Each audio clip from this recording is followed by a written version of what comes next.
desde el humedal de la zona norte del territorio querandí.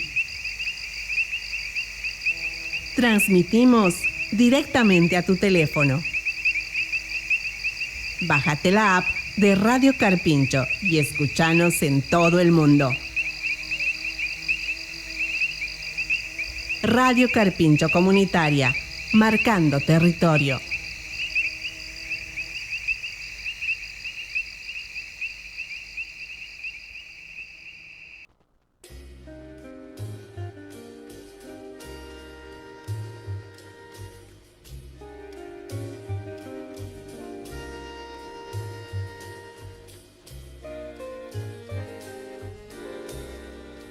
Bienvenidos, soy Eduardo Arturi y estamos surcando trovas, las historias musicales del sello discográfico Trova, contadas y cantadas desde sus vinilos. Hacer un programa de radio implica generar un texto y cierta corriente de la semiótica considera que todo texto es responsivo. Se escribe o se expresa en respuesta a algo, a una situación. Y esa respuesta, de acuerdo a quien la formule, podrá ser complaciente al sistema, generar cierta incertidumbre, o como un programa aquí que se emite por Radio Carpincho, se podrá ser irreverente.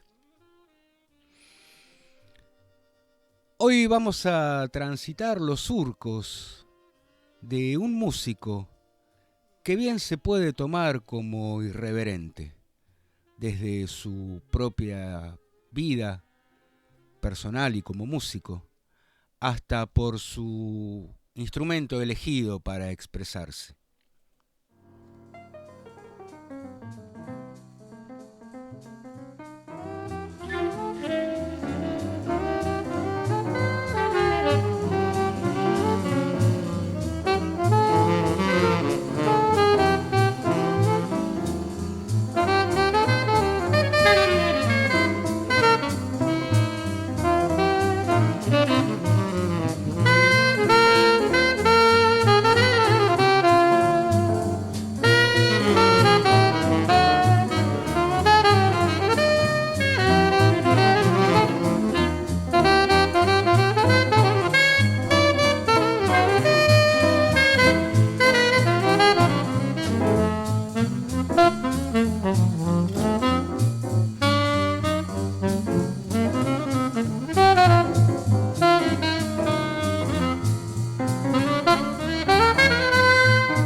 Se puede ser un irreverente por voluntad propia.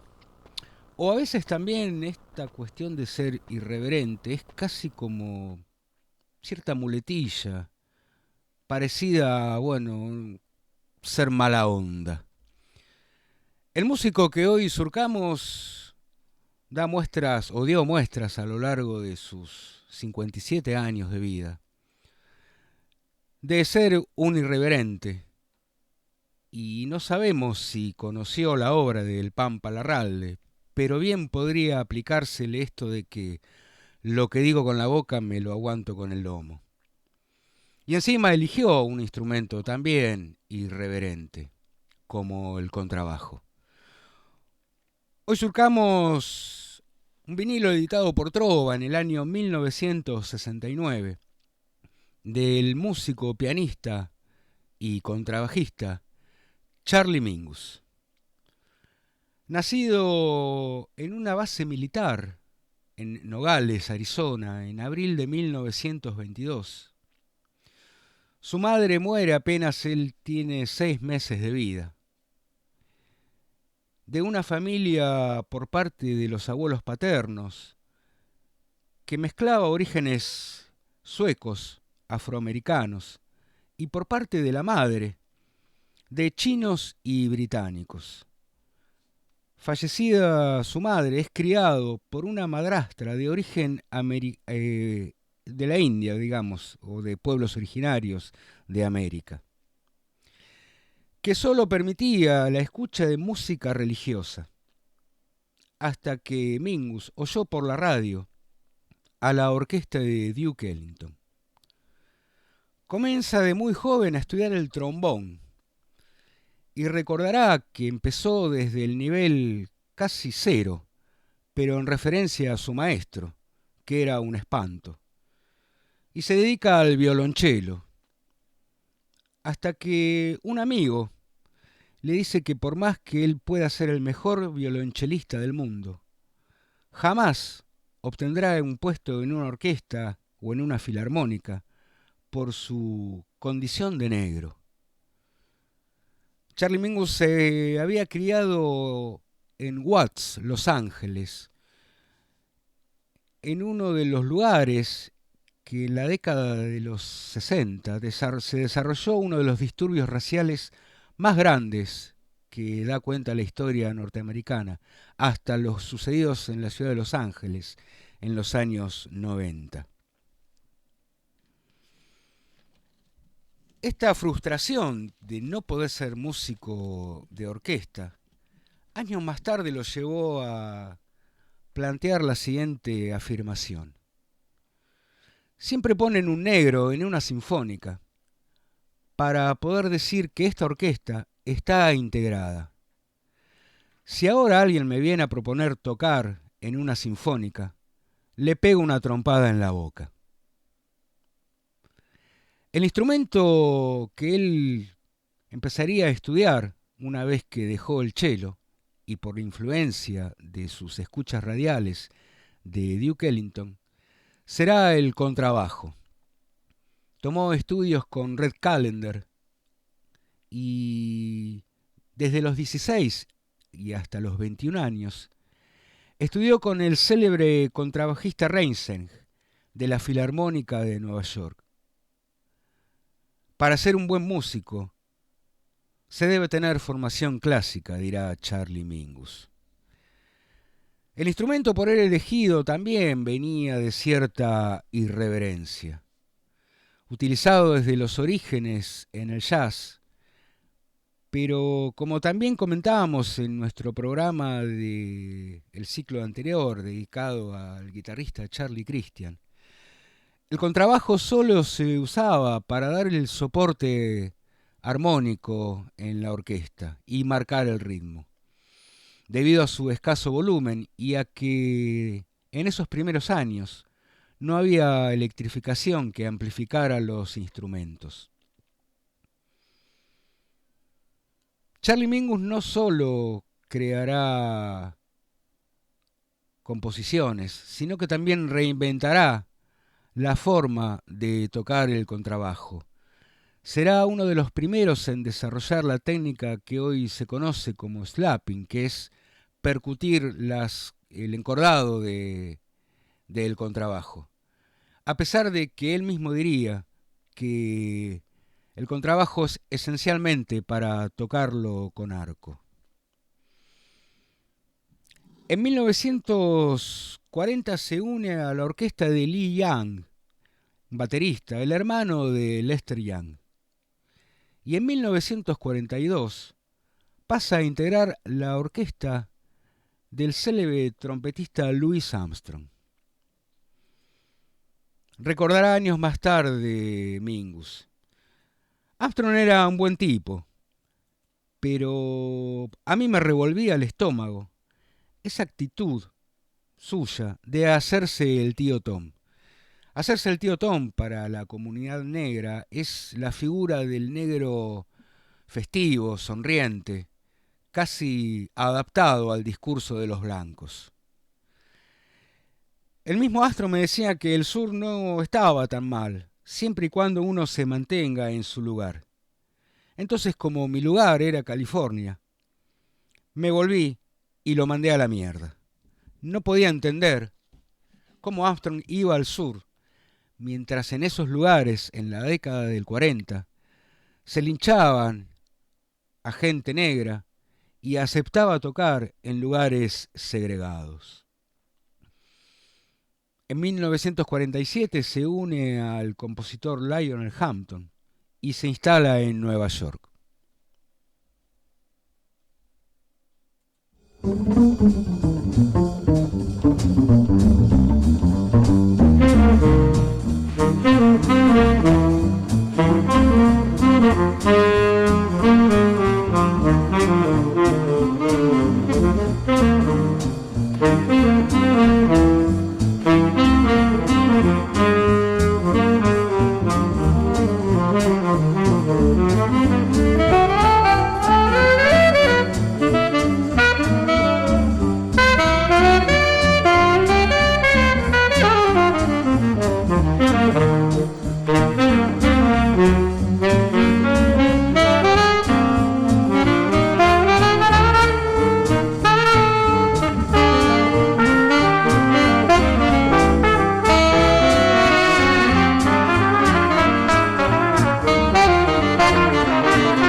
Radio Carpincho Comunitaria, marcando territorio.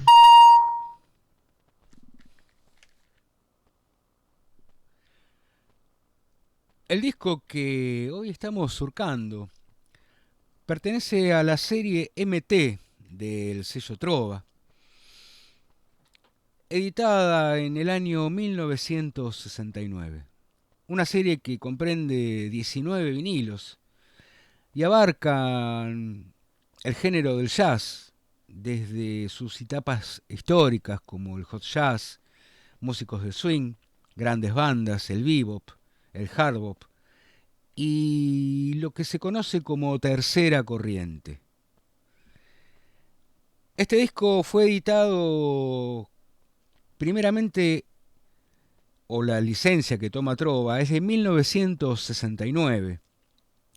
Un vinilo editado de Everest Records con 5 temas, que corresponde a una edición de 1957 del sello Bettelheim, que incluía 3 temas más, pero que en realidad su primerísima edición es del año 1955. Un vinilo de formato chico de 10 pulgadas, editado en 2 volúmenes, Jazz Moods, que en realidad contiene 12 temas. El disco que toma Trova para hacer su edición lleva por título Jazz Experiment of Charles Mingus. Y si algo caracteriza a nuestro músico, es la constante experimentación, apartándose de ciertos modelos. En Nueva York conoce a Charlie Parker y sigue casi como un devoto a misa todas las evoluciones del saxofonista y de ese estilo llamado bebop. Si bien no tenía la suficiente edad para tocar con esos músicos, era apenas unos años menor. Sus primeras experiencias, ya en California, son con el trompetista y músico Miles Davis. Y recordará Davis en esos ensayos o primeros experimentos de Mingus. Yo le decía que lo que estábamos tocando no iba a funcionar, que él no podía en el medio del tema soltar el acorde como una trompada, que eso no iba a modular y en definitiva íbamos a llegar todos fuera de la tonalidad. Y Mingus, que me llevaba casi 2 cuerpos de altura y de anchura, me miraba desde su contrabajo con una mirada entre asesina y paternalista, y me decía: Miles, vos dedicate a tocar tu puta trompeta, tal cual las cosas que yo te escribí. Y yo le hacía caso y eso sonaba de maravillas. Otros experimentos, recordaría Miles Davis, que le gustaban a hacer a Mingus, era cambiar la tonalidad de los temas. Recordaba que, por ejemplo, un tema como My Fine Valentine, cuyo puente es en re menor, él lo tocaba como si estuviera tocando solo en una tonalidad mayor, mientras la banda seguía en la misma tonalidad que había sido compuesto el tema. Este disco no en vano se llama Jazz Experiment, las experiencias de Charlie Mingus en el jazz. Establecido en Nueva York y ya viendo cómo se iba desarrollando lo que era la explotación comercial del jazz, crea en 1952, junto a otro músico y también comprometido en las reivindicaciones del pueblo y de la cultura negra, el baterista Max Roach, el sello Debut Records. Y su nombre responde a que parte de su catálogo fue dedicado a grabar jóvenes músicos que no tenían oportunidad. Y también permitirse él mismo grabar experimentos que no eran aceptados por los sellos discográficos. Crea también la cooperativa Jazz Workshop, algo como un taller de jazz, incitando a los nuevos músicos que exploren nuevos sonidos. Y algunos lo ven como un precursor de lo que años más tarde sería el free jazz. Pero para Mingus, que detestaba el free jazz, todo era una experimentación sin olvidar el pasado. Tal vez la experimentación pasaba por toda una reelaboración de lo que durante años fue transitando el jazz. De ahí su pasión de por vida por la música de Duke Ellington, aunque también con Duke Ellington haya tenido problemitas. Escuchemos entonces de este mismo vinilo, que en realidad se llama Las experiencias de Charlie Mingus, un clásico de la historia del jazz, del compositor Cole Porter. ¿Qué es esta cosa llamada amor?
El disco que estamos escuchando fue grabado en diciembre de 1954 y pertenece a esa camada de músicos surgidos de esa cooperativa de trabajo creada por Charlie Mingus. El disco cuenta con, obviamente, Charlie Mingus en contrabajo y piano, John Laporta en saxo alto y clarinete, Thad Jones en trompeta, hermano del pianista Hank Jones y del baterista célebre del histórico cuarteto de John Coltrane, Elvin Jones, Jackson Whelan al cello, Clem da Rosa en batería y un joven Teo Macero en saxo tenor y barítono, que será durante la década del 60 el productor de Miles Davis en el sello Columbia. Si los movimientos artísticos tienen años claves en donde mágicamente coinciden una serie de cambios o de propuestas que originan cambios, para el jazz será el año 1959. En ese año se editan Time Out de Dave Brubeck, Kind of Blue de Miles Davis, Jan Steps de John Coltrane, y Mingus editará el disco Ahum, que es una derivación latina de su propio nombre, y él particularmente elegirá la tapa con una pintura expresionista. En este disco, junto a nuevos músicos, hace todo un repaso de la historia del jazz, pero obviamente desde su propia perspectiva, con armonizaciones nuevas, con cambios de ritmo y de tonalidades a lo largo de los diferentes temas, y siempre teniendo como referencia a Duke Ellington. Su faceta de irreverente, desgraciadamente, también es parte de aquellos que prefieren dedicarse a las anécdotas o rescatar o destacar ese lado que se podría tomar como conflictivo, como aquella respuesta de Luca Prodan cuando le contestó a un periodista sobre su condición de reventado, y Luca le dijo: bueno, yo hablo 3 idiomas, estudié en un colegio real en Inglaterra, conozco el mundo, sé de música y yo soy el reventado, terminándola con: bueno, yo estoy al derecho, dado vuelta a estas voz. Lamentablemente, Mingus es víctima de su propio temperamento y son muchas las anécdotas en las que no pocas veces la situación se resolvía a las trompadas. Ser músico de jazz en la década del 40 y los 50 en Harlem no era solo llevar el estuche con el instrumento. Más de un músico iba armado con su propio cuchillo o navaja. Así sucedió en la orquesta de Duke Ellington, en la que Mingus apenas duró 4 días. Su histórico arreglador y trombonista, Juan Tisol, había escrito un solo destinado a que lo toque Mingus. Cuando Mingus vio la partitura, se dio cuenta que estaba fuera del registro del contrabajo, y en pleno recital la tocó directamente, una octava más arriba, y armonizándola de acuerdo a lo que en ese momento tocaba la orquesta, como corresponde. En el intervalo, Tisol sacó de su portafolio una navaja que también llevaba junto a sus partituras y se puso a correr a Mingus al grito de que sos al final otro negrito que no sabe leer música. En plena carrera, en los pasillos del teatro, Mingus encontró el hacha de los bomberos y así como en una película de Tom y Jerry, fue él, hacha en mano, el que empezó a correr a Tisol. El telón se levantó justo cuando Mingus partía la silla de Tisol que había usado como escudo para defenderse.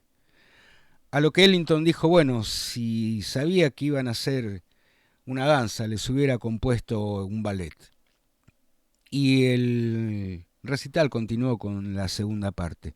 Terminado el recital, Ellington, asegurándose que Mingus ya no tenía el hacha, lo invitó amablemente a abandonar la orquesta. Mingus grabaría desde esta actitud en casi todas las compañías fundamentales en la historia del jazz. Atlantic, Columbia y hasta el sello experimental, el sello Impulse. Con este disco, Ahum, que comentamos recién.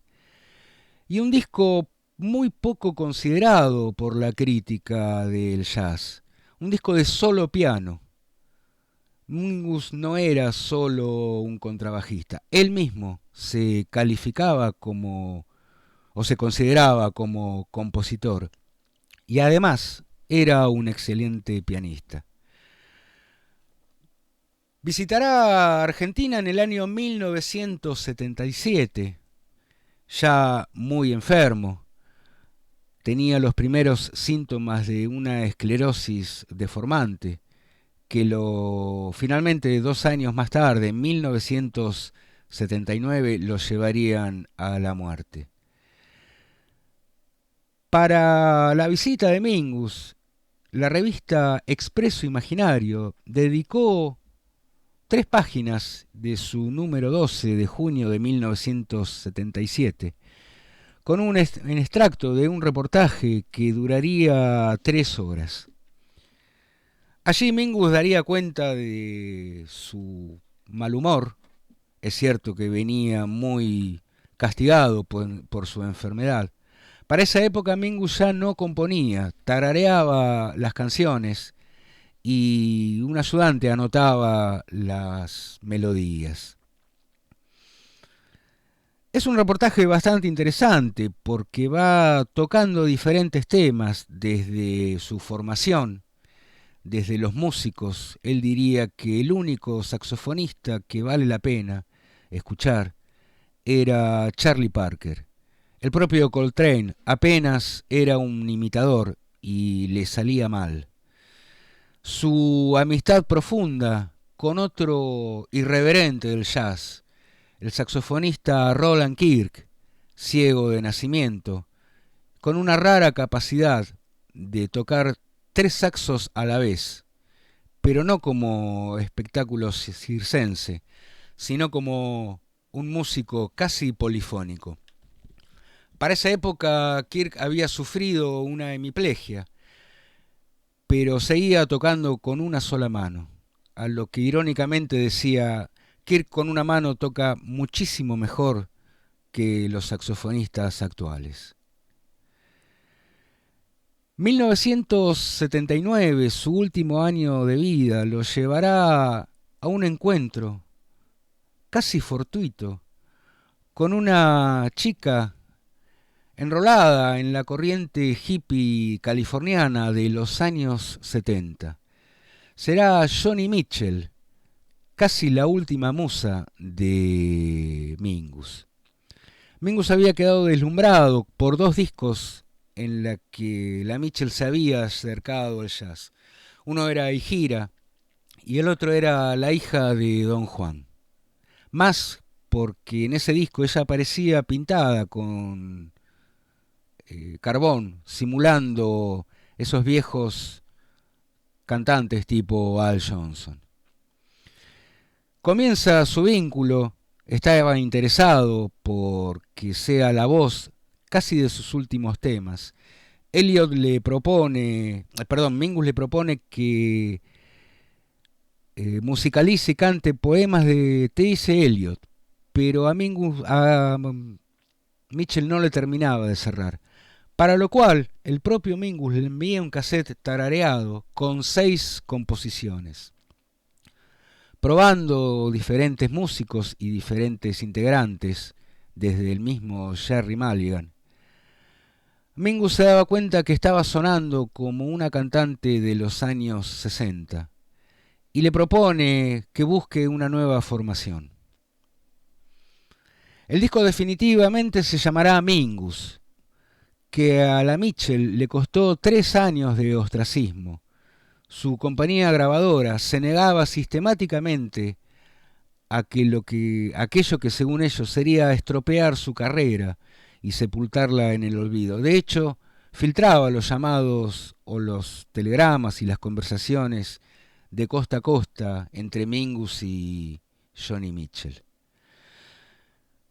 Finalmente se graba el disco en 1979, se editará en el mes de junio, pero ya Mingus no pudo escucharlo.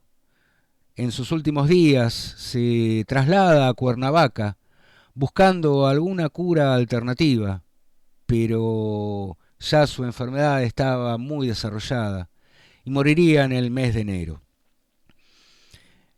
En esta entrevista de El Expreso Imaginario a Mingus, queremos rescatar una frase. El periodista le pregunta, para 1977, en plena época de jazz rock, se había escuchado grupos como Weather Report, a lo que lacónicamente Mingus dice: nunca escucho esa mierda.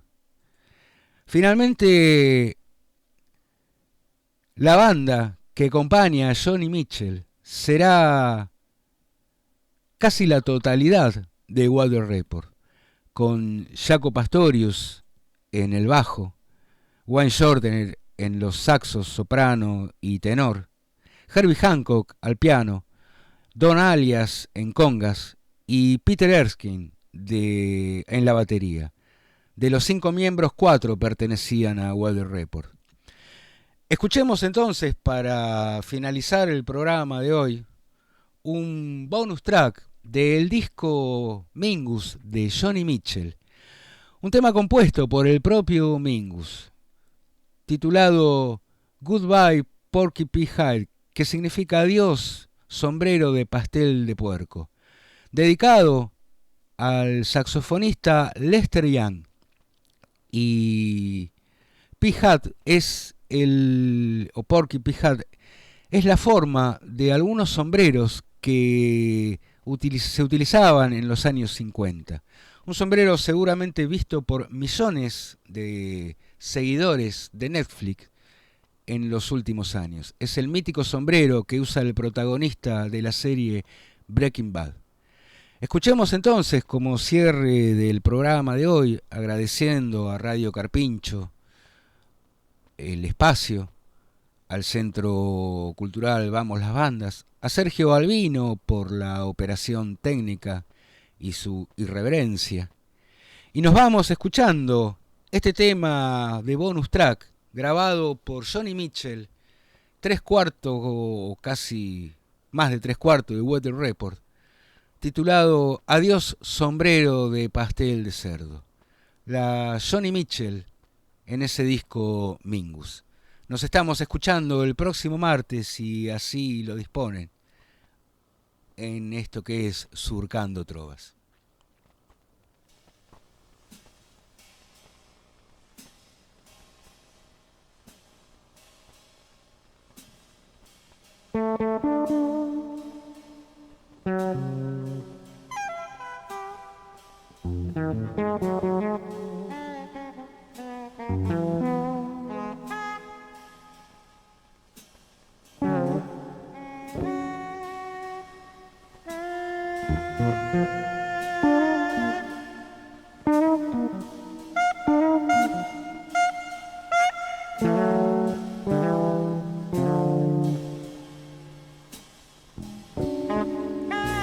When Charlie speaks of Lester, you know someone great has come.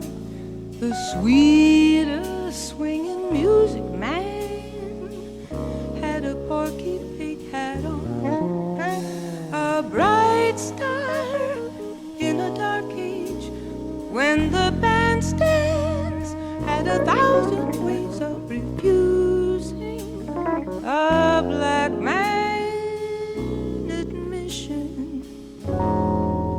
Black musician, in those days they put him in an underdog position.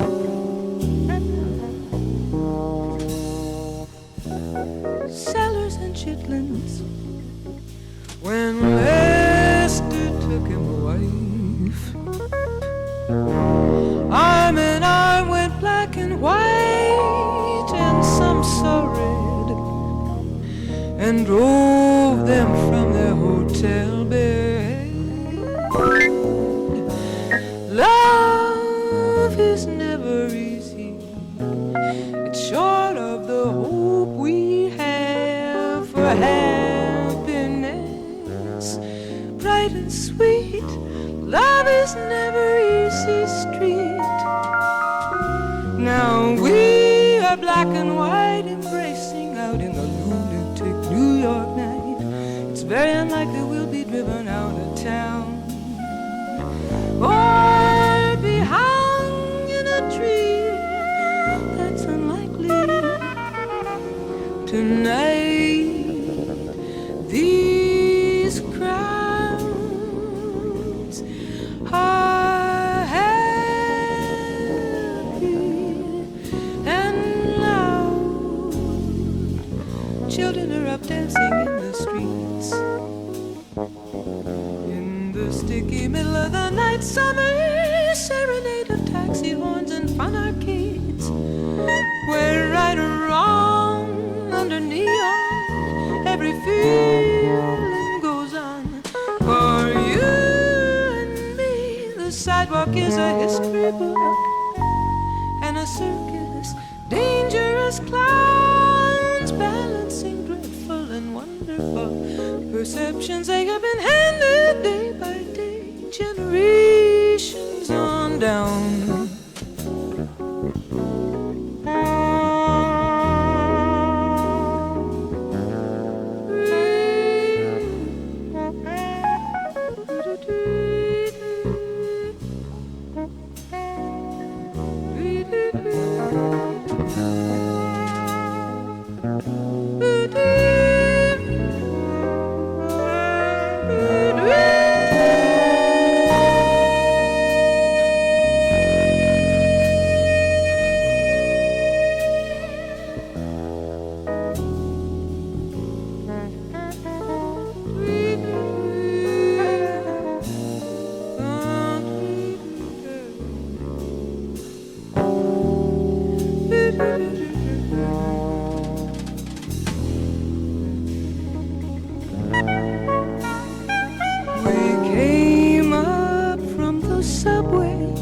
On the music midnight makes, to Charlie's bass and Lester's saxophone in taxi, horns and brakes. Now Charlie's down in Mexico with the killers, so the sidewalk leads us with music to little dancers